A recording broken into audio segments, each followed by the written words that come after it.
Hi, I'm Reggie Ponder, the Real Critic, and this is the Real Critic Roundtable. We haven't been on for a few weeks because, man, I've been busy. And in fact, we're going to talk about why I've been busy because one of those things has been the Toronto International Film Festival. And there was a lot of movies to see, and I want to say in a short time, but I think it was longer than you think. It was at least 9 days. This week, I got my friend with me, and she has been off for a little while as well because she been busy too. So we got KB in the house. And KB, what's going on, girl? Man, thanks so much, Reggie, for having me back. Yes, it has been a busy time. Listen, I'm still in the interview game, still in the game of watching and reviewing stuff. And, you know, if you happen to be watching Foundation on Apple TV Plus, which is coming out on Fridays, it's a sci-fi series based on the book series of the same name. I have two interviews out right now. One with David S. Goyer, who is the showrunner of Foundation. Actually, more than the showrunner, because the showrunner, one of the writers, he directed an episode.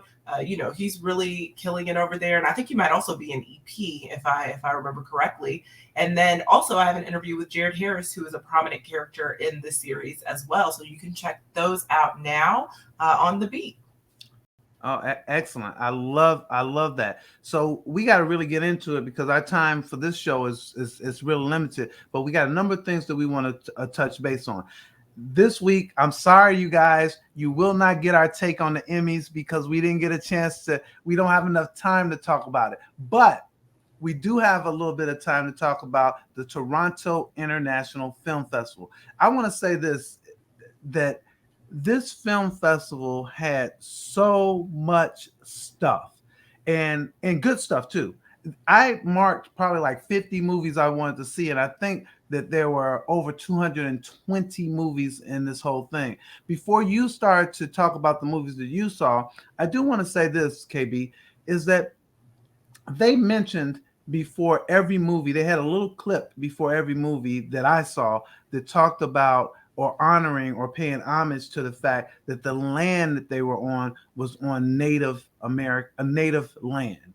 And I appreciated that. Some people believe that that's just lip service or whatever, but I think the first step to anything is acknowledgement. And I actually appreciate the fact that in before every movie that they let you know that they understand that there were some natives that lived there before that time. So I appreciate it. Any thoughts on that?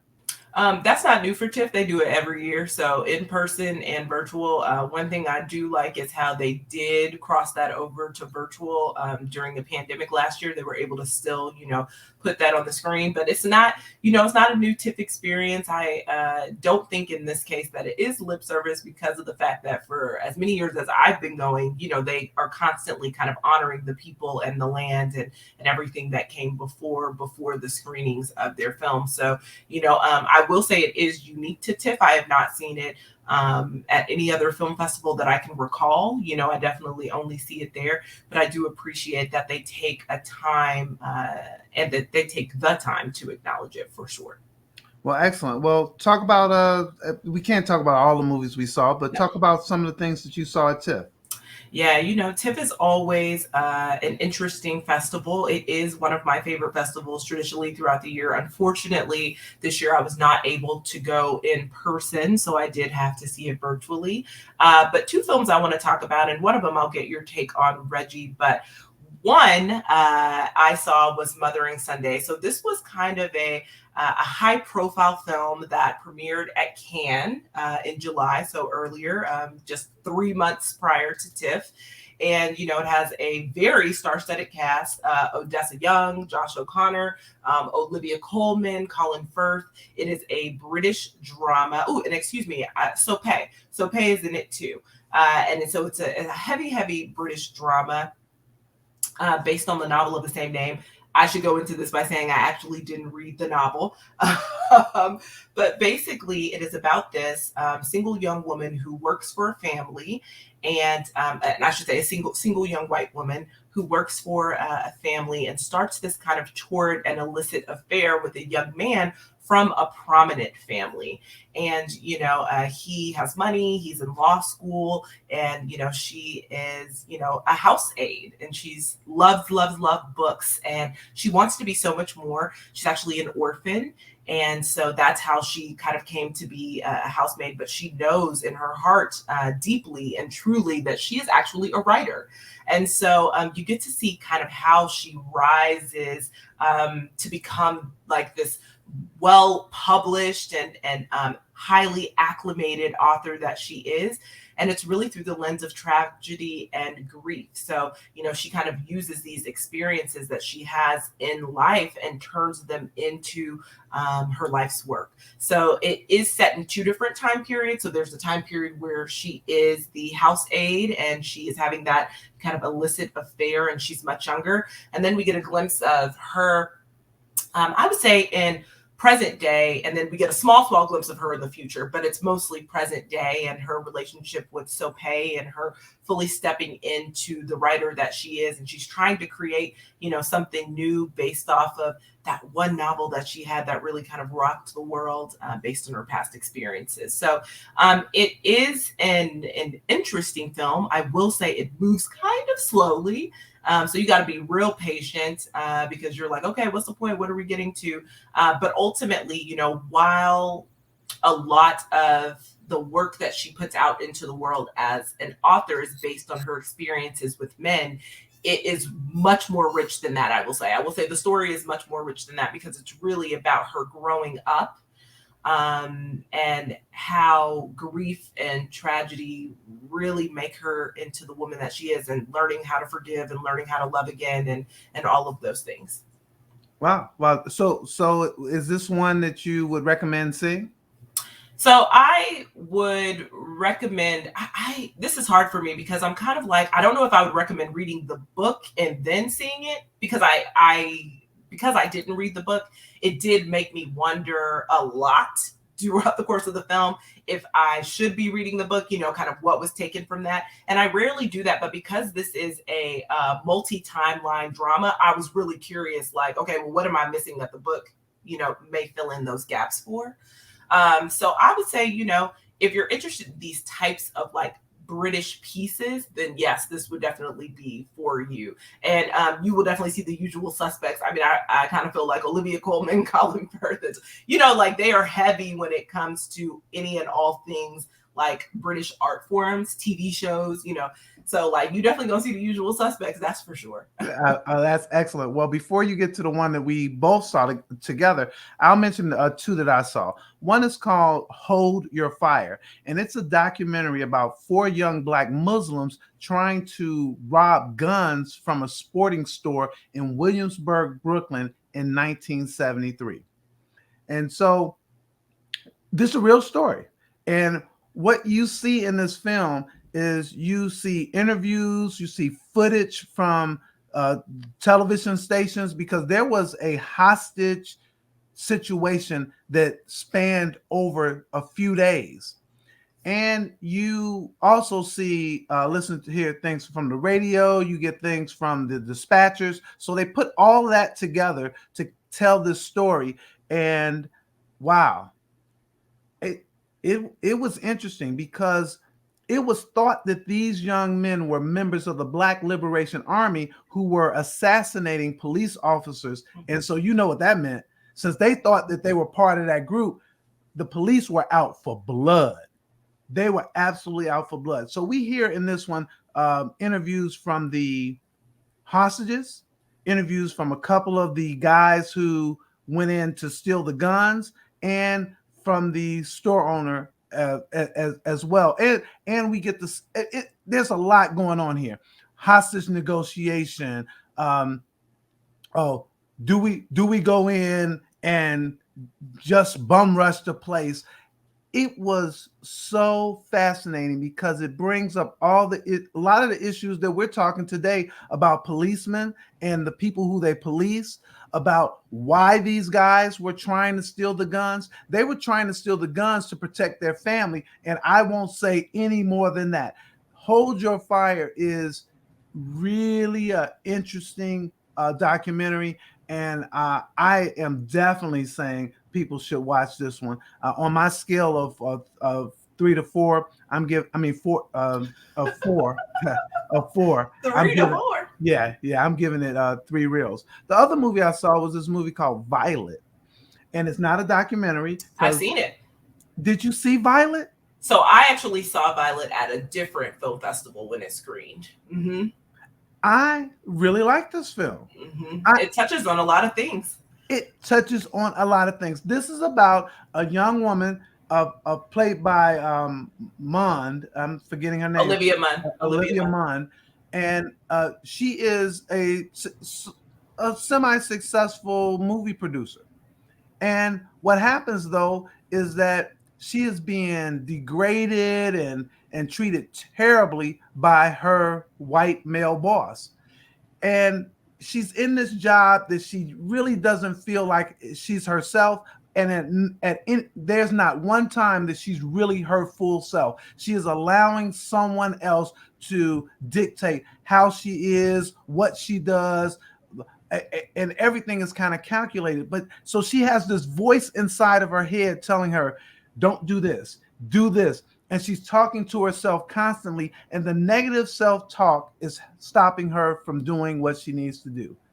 This movie is about her coming into herself.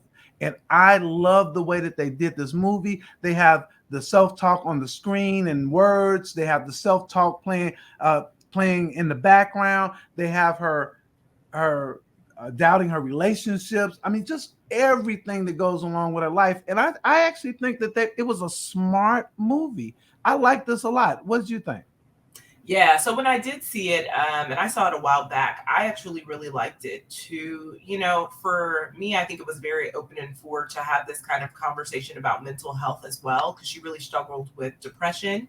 And I think it's important for, not just women, but especially women, but not just women, for everyone to be able to see kind of the nuance and the layers of navigating mental health, particularly when a lot of it stems from the workplace. I think oftentimes people are not thinking about how work impacts your overall health and wellness, and how having a lack of support and having, a boss that is, because this man was, he was actually terrible, like from all aspects. He was misogynistic. I felt like he was racist. Like he said a few racist things as well. He was not just sexist, but he would literally never let her speak. Like, there are moments when she is trying to just articulate her point in the workplace, and he's talking over her. He's berating her. He even at one point makes like these wild sexual statements in front of everyone at the office. And so, because we spend so much time with our colleagues and our professional peers, it was good to kind of see a take on how, a negative work situation will really impact her entire life. And because of that, she really didn't have any self-esteem.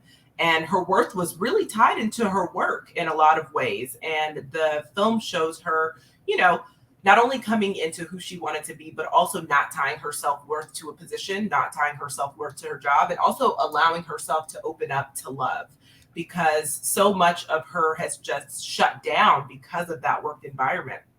And even, there's some family stuff that they navigate through that as well. And, the role that her family played, and also kind of this road to peace and self-discovery, because again, I think oftentimes people, kind of negate abuse that family has in some situations because they're family, but she was able to kind of see things a little bit clearly and say, but also just because, you're my parent doesn't mean that we had a healthy relationship. Like, we didn't have that at all. And so she learns kind of how to stand on her own 2 feet and create those healthy spaces that she desires and that she actually needs. So I did like it. Yeah, I really like this. And you talked about it, touched on it.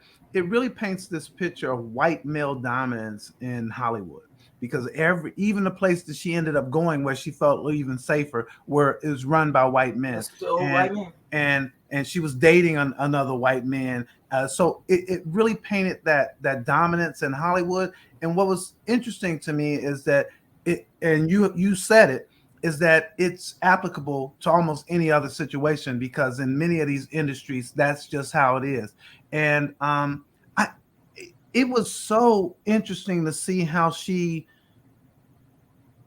started to try to manage that self-thought, because that work environment really created a very, very bad mental space for her. And I like the way they shined the light on all of that.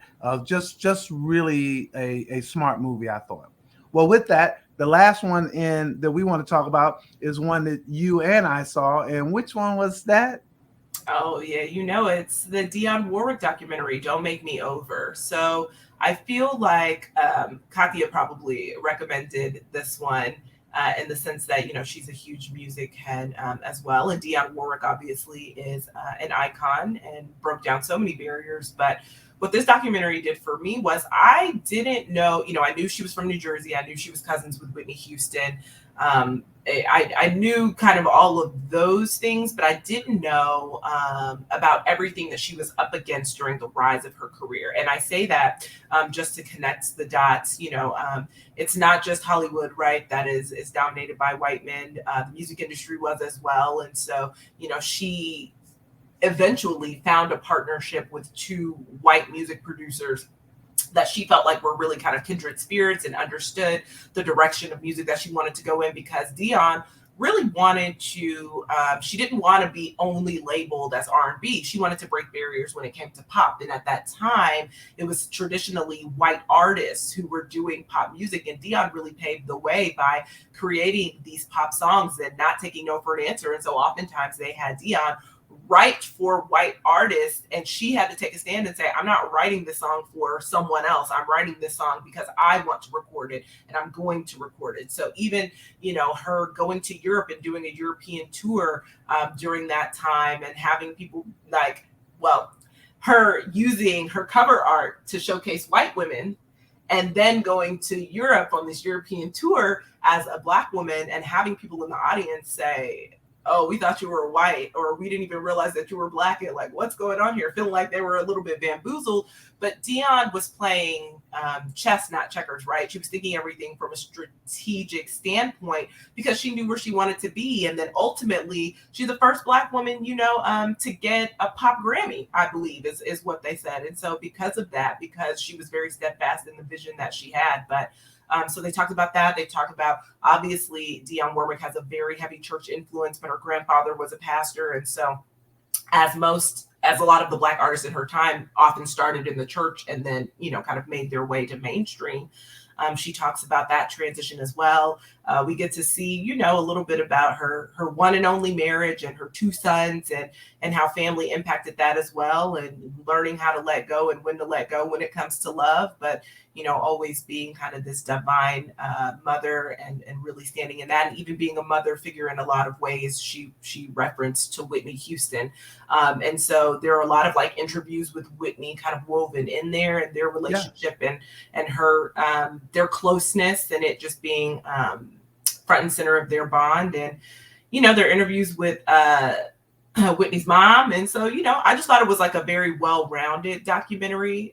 There is kind of this resurgence of Dionne Warwick now in terms of like her little Twitter presence. Like, Dionne said, I'm coming back. Dionne said, I'm coming back. I'm not following her on Twitter, so I didn't know this, but I think that this documentary is part history lesson and part personal. And in a way, you can't separate the two, but there's that history lesson for people who don't know Dionne Warwick. Because if you don't know, you will leave out of here saying, oh, I didn't know she made that. There's so many countless songs to talk about that, and I knew them all, but I forgot about some of them. I was like, oh yeah, that's right. That was Dionne, because they were older songs or whatever. And she crushed it. And so the history lesson is all this music and how fantastic she was. And another part of that is we get to learn obviously about her family, which you talked about. We get to learn, talk a little bit about being the host of the Psychic Friends Network. We get to talk about her work as an AIDS ambassador. She did this long before anybody else was even thinking about this type of thing. And and it gets even into her filing for bankruptcy, and then the personal stuff, the church background, the family, who she sang with, and how she sang, uh, navigated the music industry and all that other type of stuff. I just think that they did a really good job, and I like the fact that it's called "Don't Make Me Over." Because yeah, don't make Dionne over. I do appreciate that through the course of the documentary, she owns her mistakes, whatever that may look like for her in her own life. And, I didn't realize that she was the one that went to the AIDS organization to create that song, and invited Michael Jackson, invited Elton John, invited everyone to be on the song with her. I didn't realize that she was the one that, did that. And so she has been a champion of people. And I think that they were showing that, but also, her interaction with the hip hop community. Snoop Dogg, she said, Snoop Dogg and Dr. Dre, she set them straight, honey, about their use of language in their songs. And what I took away from that too was like Snoop Dogg actually saying, like, I after that meeting at Dionne Warwick's house where I was legitimately terrified of her, I came out and decided to change the way I approached my rhymes and my, records after that moment, because I wanted her to be proud of me. And I was like, wow, that's really interesting that, she had that kind of lasting impact on him. And he was like, I really hope that she is proud of me, because I really did walk away and make a conscious decision to change the type of music and how I was doing the music that I was putting out in the future. So yeah, I'd say, yep. Yeah, this is one to watch for me, and kind of wrapping up our discussion about TIFF. I think that their selection of films was fantastic. I know that Katya went actually in person, so I look forward to the time that I'll do that as well. But I think they had a really nice selection of films, and I'm glad we got a chance to talk about it. Let's get into some films that are coming out this week. The first film coming out this week is The Addams Family 2. Tell us a little bit about that in your take. So listen, The Addams Family 2. So this is the animated sequel. I should say that because I'm a huge fan of the live action versions, like huge. And I love animated films too. So I've seen the first animated one, but it's been a while. And I was excited to watch this one, mostly because I do enjoy the Addams Family and their history. So this is a little bit different. The take that we're doing this time, it's more Wednesday focused. So it's basically the Wednesday show, and her family is just kind of surrounding her. And the big deal is, Wednesday, we always know Wednesday is brilliant. She's always been brilliant, but she has been very standoffish when it comes to her family. And so they play into that by questioning whether or not she is biologically an Addams, which would make sense, right? Because she is kind of dramatically different from them, but still similar, but she is very different. And she don't really fool with them. So I actually liked the direction that they went in with this,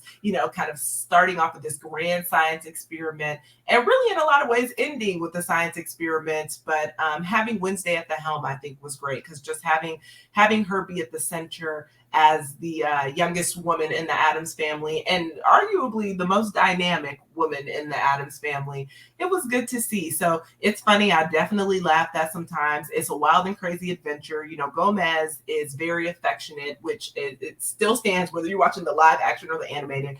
And Wednesday was truly not having any affection. But because he's so affectionate, because he loves his family so much, he took them on a cross-country road trip that, clearly didn't go any way that it should have been planned. And since one particular Addams in this, Uncle Fester, was the science experiment itself for Wednesday, there are a lot of things that happen in his transformations across the film that are wild as well. But we got a little evil scientist as the arch nemesis, and I think it's good family fun, in my personal opinion. So it's interesting is that I think generally the whole story about Wednesday was a really good place to start. The whole family's back, and you also get some added family characters as well. And I think when you look at it from the wild and crazy, I mean, how does the song go? It's like, they're creepy and they're kooky, they're mysterious and spooky. Well, I will tell you that this is creepy and kooky. mysterious, I don't know, but not spooky. It wasn't Definitely not spooky. spooky. It wasn't spooky. They had some little creepy things happening. I was like, yeah, but it wasn't. It's really not a spooky film. I think that the thing to like about this was the family connections and how they were trying to build those family connections and spend some time around that, particularly the one between Gomez and Wednesday. I identify with that as a father. You get this 13, you get your not 13-year-old, but you get your teenager saying, I don't really want to be involved with my family, which is kind of, I feel kind of outcast. I feel kind of alone. Typical teenage stuff. Then you get the family, the mother and the father, kind of like, I think we're about to lose our kids. Kind of typical mother and father kind of stuff. So I think the thing that works is the family connection stuff. However, there's some things that didn't work for me. And the things that didn't work for me really are around the fact that their character development wasn't there. So this was almost like like almost every typical family vacation movie that we've seen, where they rely heavily on the crazy stuff that happens on the vacation as opposed to the interactions between the people in the vacation. Now, wait a minute. Let me ask, what type of character development were you hoping for? And with which character? Well, that's really good. I think that they could have done a much better job of the type of relationship that they did a little bit of between Gomez and Wednesday. I think they could have done that much better throughout. I think that when you kind of hit it the nail on the head to me, that it's the Wednesday show and everything else is kind of around it. So you got Morticia. I don't think that she was developed well. I don't think that she got a good play, if you will. And I'm not saying that if you're watching it, you won't love it, but I like the family interaction stuff. I just was looking for more of that. So thank you for asking. And then the other thing that bothered me is this thing with Snoop Dogg. I am tired of these filmmakers feeling that they have to incorporate the hip hop culture and hip hop life and hip hop music in these movies when it's not integral, that it doesn't emanate out of the story. The Snoop Dogg character just didn't work for me. It was like saying to me, okay, we don't have anything that's cool, so how do we get a Snoop Dogg in here? We'll bring some character that we've never seen that's so weird or whatever, and we'll throw it in there. It didn't work for me. At first, I gave this on my scale of 4. I gave this one a 2.5. But as I kept kind of wait a minute, you don't know Cousin It? I'm just saying. No, I do. But what I'm saying is that I felt like that the way in which they brought that character to life here, it just didn't work with Snoop for me. And I love Snoop Dogg. I love Snoop Dogg. I just feel that what they were trying to do is see if we could do something with hip hop. And to me, they didn't do a good job with that one. This one failed. I would have left that along on the side. I guess at the end, when you get him doing a little rap, maybe it works. But it didn't. It just didn't work for me. But good. I'm so glad you keep me on my toes, by the way, because I'm like, wait. I mean, at the end of the day, though, like Cousin It doesn't ever talk, so like that's the point, like he talks in his own language and then they just translate for him. So which is funny. Right. But the funny is why I was like, I guess I didn't have an issue with Snoop Dogg. I will say I do agree to a little bit about the Gomez and Wednesday. Like I was hoping at the end, at the end they would be a bit closer, but then Wednesday was like, no. But also it's kind of like this is how she is. Like she just does not like people. Like that's just really what it is. She just is like, I don't care if you're my parent, I don't like human beings. This is mindless. I said ghoulish fun, but I will say this to you is that if I didn't see it, I wouldn't feel like I missed anything. There was nothing. For me, walking away from it like, oh man, you got to go see the Addams Family too. I didn't walk away feeling that. Yourself?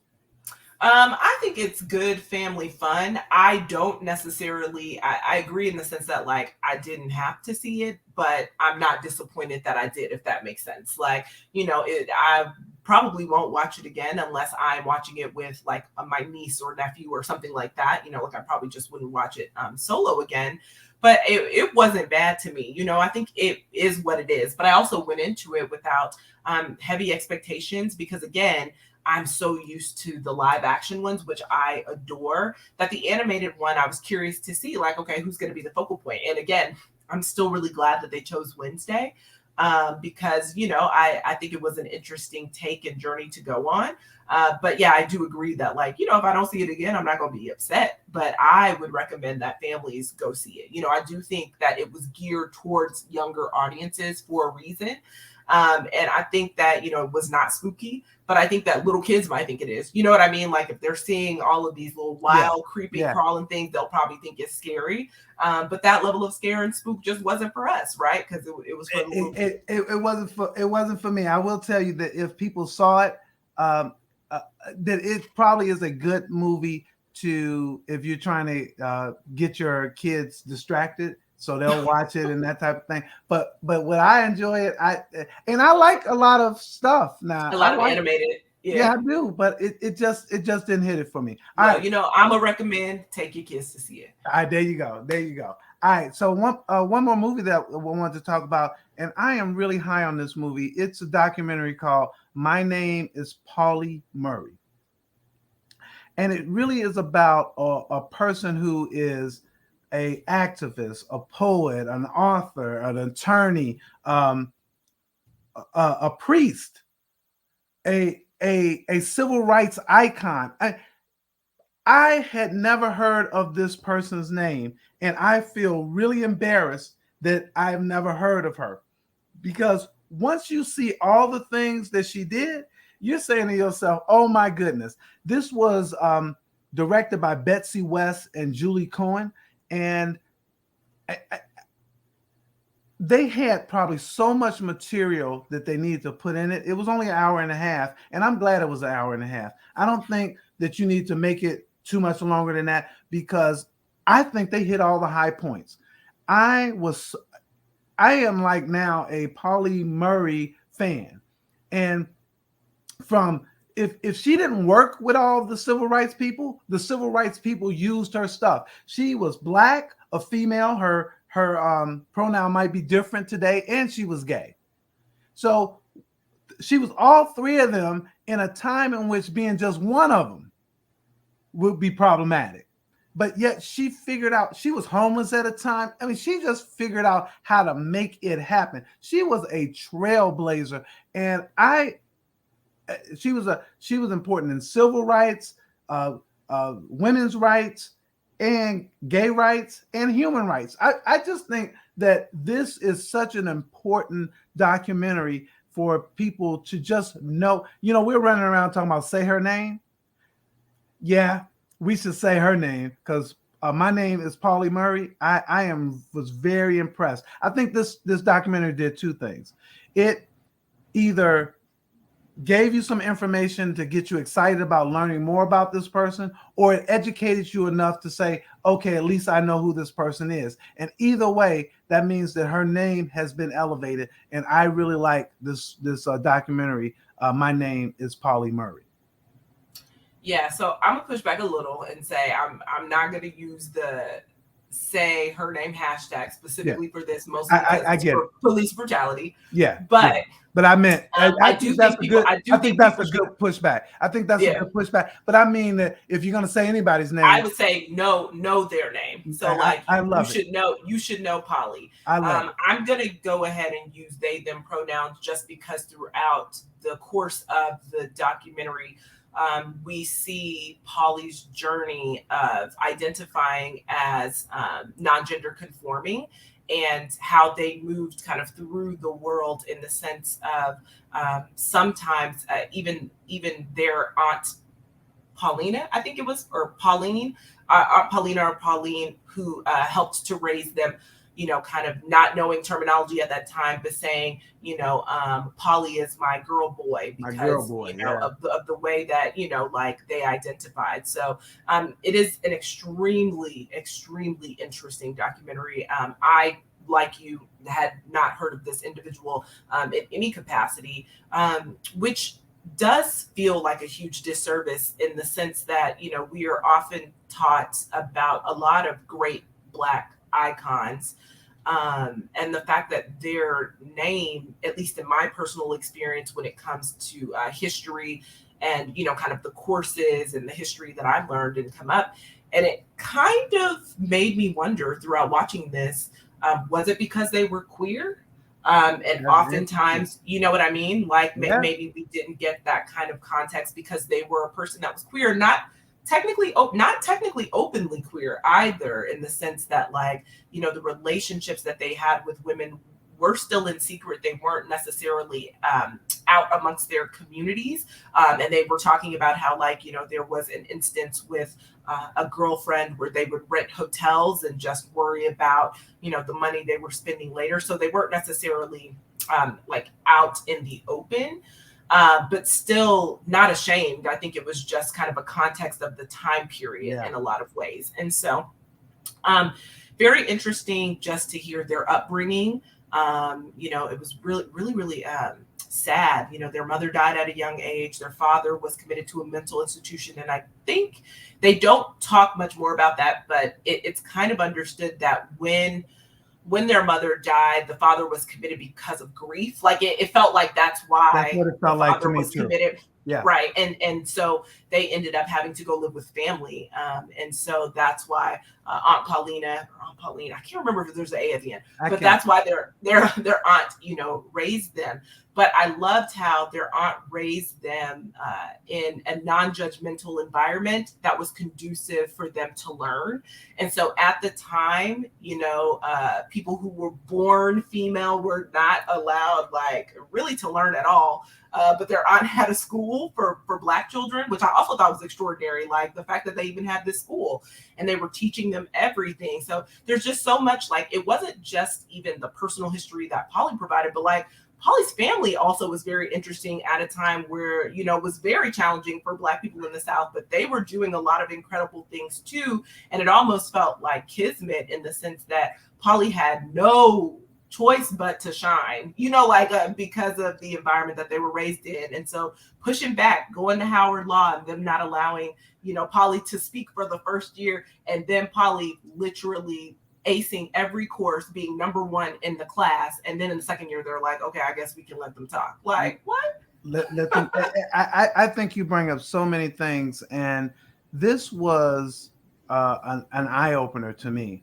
And the fact that Paulie worked with people like Thurgood Marshall, and that you got Ruth Bader Ginsburg in the documentary, and about their relationship. That's so weird because I've never heard of them. You get the notorious RGB. Come on now.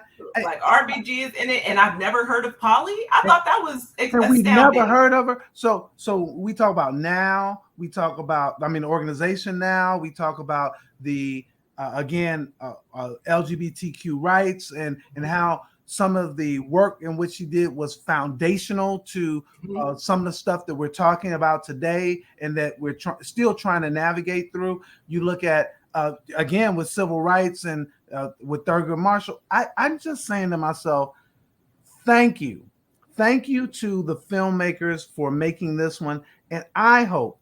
I think you're right that one of the reasons is that probably the major reason to me, because I don't know why you wouldn't know this person.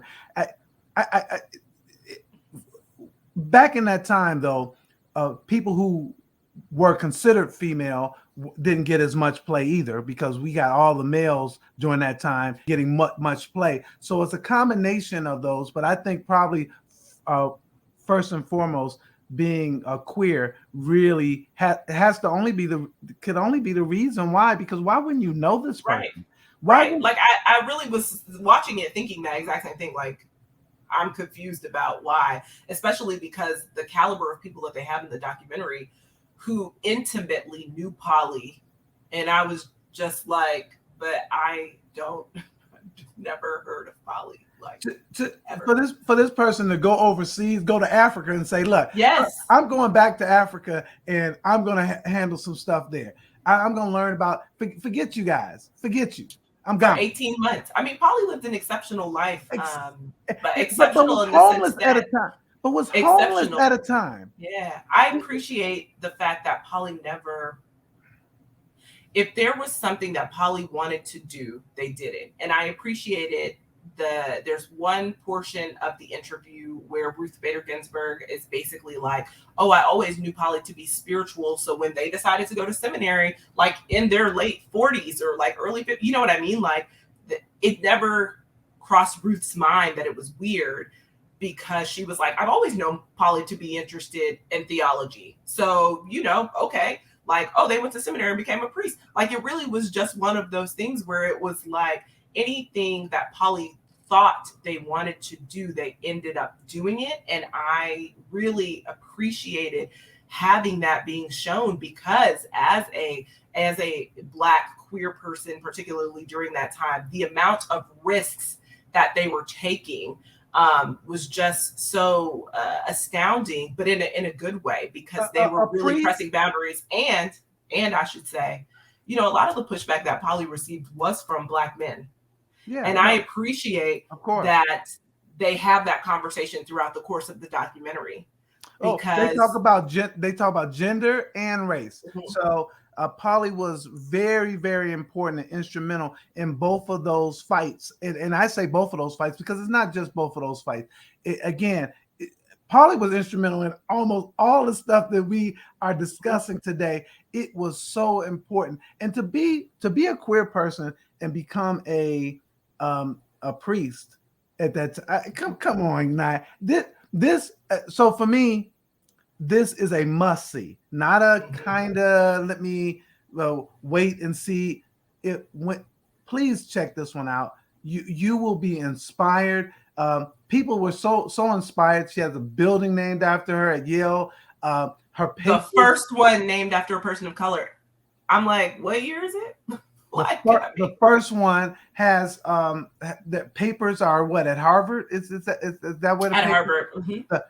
And there are a lot of papers too. I mean, kept notes. This just a must see. Hey, we got to end it here because I think you might just have a minute or two We might have 2 minutes to talk your favorite subject. So I'm in here and say, talk your favorite subject, girl. All right. Well, yes, must see to that documentary, but also must see to Ted Lasso. So, Reggie, what episode are you caught up on? I'm at 10. I have them all. I have them all. I have them. You haven't watched the one today. I just haven't watched them all. Yeah. Yeah, you haven't watched the one today, but you have watched last week's. And let me tell you, Ted is going on a journey. So we didn't get to talk about the Emmys, and we will, but it was a Ted Lasso winning night. As it should be, right? Ted Lasso is such a complex show. I will say the episode with Coach Beard in this kind of experimental haze was not my favorite, but I understand why they did it. I think it was important to have Coach Beard's episode stand out from the rest of them because he is such a unique character and we literally know nothing about him.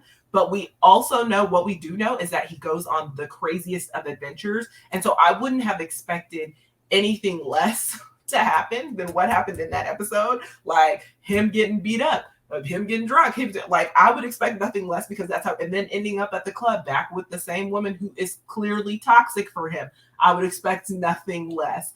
But, I will say season two has been a journey, and a journey that I'm actually really looking forward to continuing in the sense that Ted's growth, just thinking about season 1 and how sprightly he was and getting to season 2 and seeing him be vulnerable and transparent and deal with grief because grief doesn't have an expiration date, right? And grief can impact so many different choices we have in life. I just think that they are brilliantly weaving in so much. And I will say episode 10, that funeral episode, is probably one of the best episodes I've ever seen on TV. I think that there were moments where you are literally crying and then you start laughing within less than 30 seconds. The way that they did that, I said, oh my gosh. So I will not disagree with you. I'll just say you told me to watch the Christmas episode. Yes. And so when you kind of tell me it's the best, I just want to say that the Christmas episode is still like top for me because of it just is. We don't have a lot of time, but I want to make a couple of points. One point is that the way in which they're delving into each one of these characters a little bit. So when you get the WonderCon or the Wonder Kid coach, and they're exploring that his relationships with his parents, his self esteem, where is he going, and how, and bringing Coach Beard into it is that even when Coach Beard comes back to him and talks, they're exploring Coach Beard because they're placing him in these strategic places throughout these episodes that lead up to the Coach Beard episode. In my opinion, is that we get these little nuggets about him and see where he comes in, where he fits in, I think. And then this journey that you talk about with Ted, I'm really happy for it. I didn't feel that Ted Lasso needed to have diverse people, meaning Black folks in their show. How they incorporated it, to me, was seamless. The people that they brought in with the